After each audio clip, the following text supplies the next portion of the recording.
భావ కవితల బరువులో ఆ కృష్ణ శాస్త్రిల కవినైతే హాయి రెమ్మల కోయిలమ్మకు విరుల ఋతువు వికసించదా తుమ్మెదడగని మధువులే చెలిసాకి వలపులే చిలికిస్తే మాయ జగతికి ఏ కయామో మధుర కవిత వినిపించడా ఓ కావ్యమా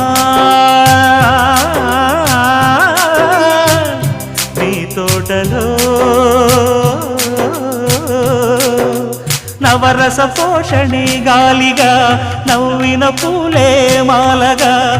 పూజకే సాధ్యమా తెలుగుమా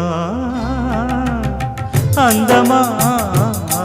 నీ పేరేమిటి అందమా అందమా నీ పేరేమిటి అందమా